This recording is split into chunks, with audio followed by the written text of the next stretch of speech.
Hey guys, we're back.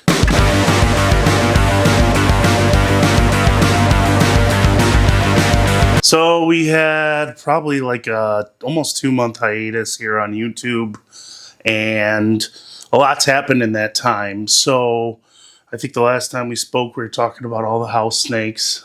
This one here is Lucifer, and he's a father to quite a few of our clutches so far in our house snake projects, and he is a monster when it comes to eating, like most house snakes are. If you check out some of the videos I've posted on them, you can see how cool it is when they wrap their prey to eat it. It's like no other snake I've seen. They wrap it like 4 or 5 times. We have been kind of rolling here as of the last 3 weeks, I'd say. Last week we had a little bit of a lull. There was a winter storm here in the Midwest, and we got down to some pretty cold temperatures, got some ice storms and snowstorms. But the week before that, we shipped out probably like 5 snakes, I want to say, mostly house snakes. And then yesterday I shipped out another 5, and tonight I'm going to ship out another one here, a ball python. But I was looking at this recent surge in sales, and I had a few things come to mind as to why that may have been, and wanted to share them with you guys. So one thing we have is I put up an ad for Meta ads, so Facebook and Instagram. Watch out, buddy. And the ad is run for probably the last month. It was something I had heard on a podcast about it being successful for other breeders, so I thought I'd give it a shot. I don't know for sure if people are coming from that. I haven't linked to my MorphMarket store, but that's one factor. The other being the warm weather. It's warm enough to ship. Now, some of those snakes we shipped out that first cold week were holdovers from the winter, just waiting to be sent out until the weather was warm enough. So we got all of those out to people. Everything has gone off safely. Luckily, still at 100% live arrival rate here at 319 Reptiles. So very happy about that. I get a little nervous every time we have to ship. Like I said, we haven't had any problems, but still makes me nervous to send these guys out. They're live animals. I'd hate to see one die because of something I did wrong or unnecessarily. And the other factor that seemed to coincide with it was the MorphMarket Buyer Protection Guarantee. So MorphMarket has put into place essentially a green check mark like you might see on some of your other social media platforms. And this was the stipulations to get it were you had to be on MorphMarket for at least a year. You have to be a paid user. You have to have 4.7 or better rating, I believe. We currently have a 5-star rating. And the final one was, which is the most controversial, that you have to have made 5 shipments with MorphMarket. And amongst all that, you have to agree to ship with MorphMarket going forward in order to be eligible. So essentially, if I ship out a snake, that snake is not satisfactory or does not arrive healthy or alive, the customer complains about it, I don't fix the problem myself between the customer and I, then the customer can seek retribution from MorphMarket, and they will cover up to $500. And then I think once as a seller you've hit that 5 years with MorphMarket mark, you could get buyer protection up to $1,000. Now, I like the idea of this. I understand this could potentially bring new buyers to the hobby. Maybe somebody who's been kicking the tires and been reluctant to send money in for a snake before they receive it. This could give them that peace of mind to pull the trigger on that. So it's good, I believe, to be able to bring new people into the hobby. And then for on the other hand, it's also somewhat. I understand why they did the buyer protection guarantee where you have to ship with MorphMarket. That makes sense. It makes sense and it doesn't. And I'm going to tell you why it doesn't to me. So it makes sense to me because obviously that brings business to MorphMarket shipping. They have eyes on the package. If they're going to cover it, they want eyes on it. Now, that being said,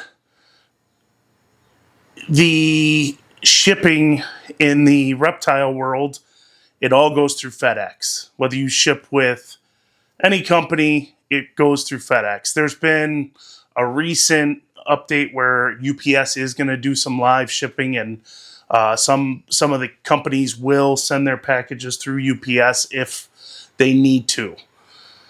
That being said, we're all essentially paying for the same thing outside of the customer service of that. Now, I've only shipped with Redline Shipping and MorphMarket since I've been doing this.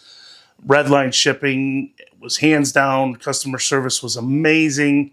And when I'll admit I was worried when MorphMarket started up, you couldn't buy any insurance above, I think it was $200 or $300. And then also the customer service didn't have a phone line. It was only email.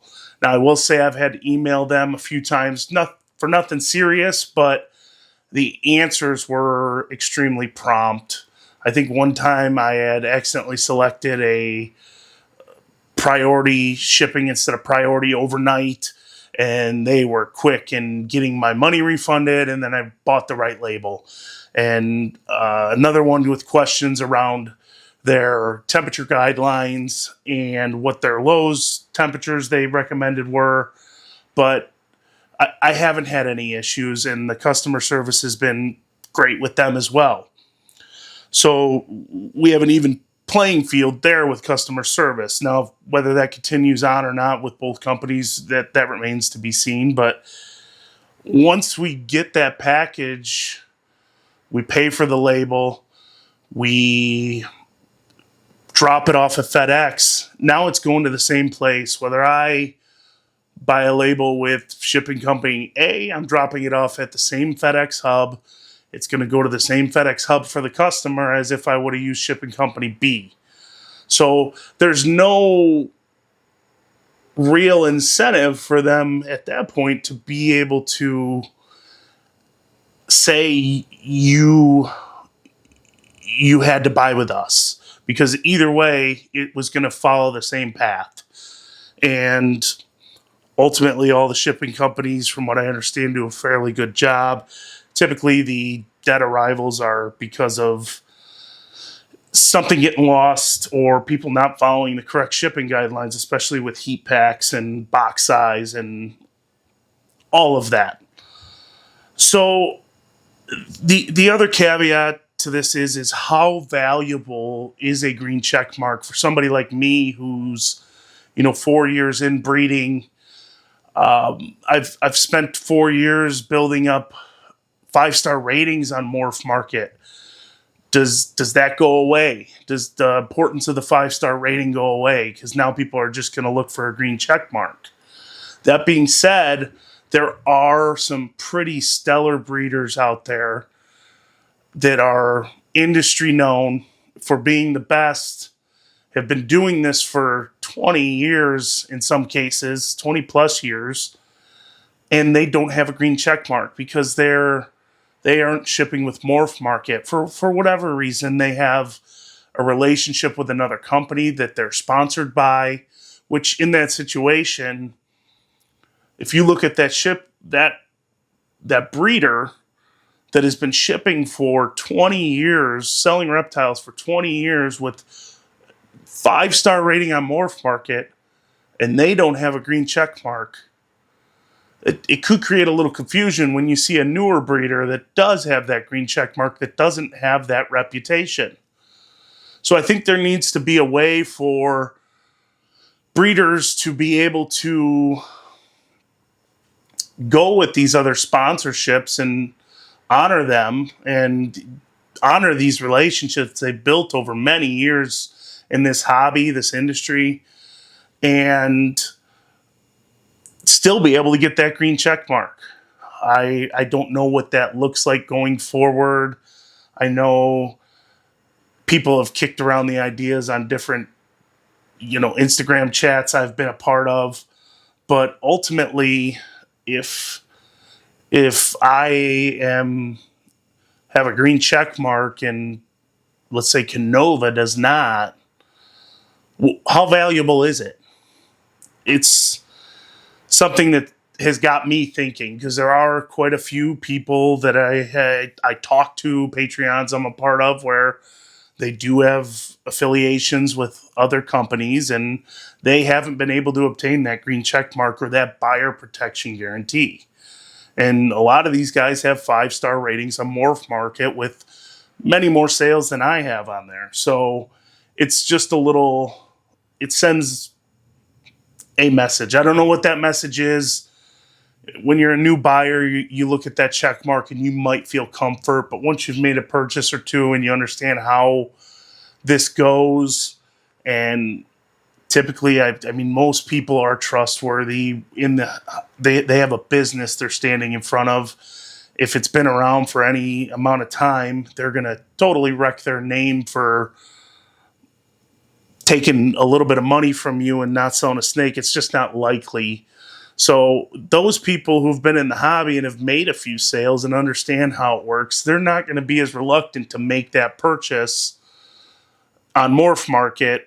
And then do they even really care at that point about the green check mark if it truly does not mean anything? Because at that point, they've done their research, they've done their deep dive into reptiles on YouTube, and they've found the Canovas of the world and the other good breeders that we do have in this industry, in this hobby.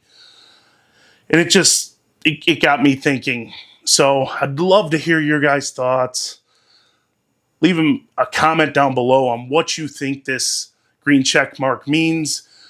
And do you see a path forward for them to be able to allow other breeders to get this green check mark, even if they're not shipping with MorphMarket? I'll be at Tinley this weekend. I will not be vending, guys. I will bring any snakes. If you guys get an order in before Friday morning, I'm going to leave Iowa here early in the morning for Chicago area. And if you get a message to me before then that you want to buy a snake, I could save you on shipping by bringing it with me. Get them packaged up and safely and bring them with, and there will be no cost for shipping. We only got house snakes at the moment. I'm sold out of ball pythons. We've got some clutches on the way. I'll have some videos up in the next few weeks regarding those. And I will see you guys on the next one or at Tinley. Bye.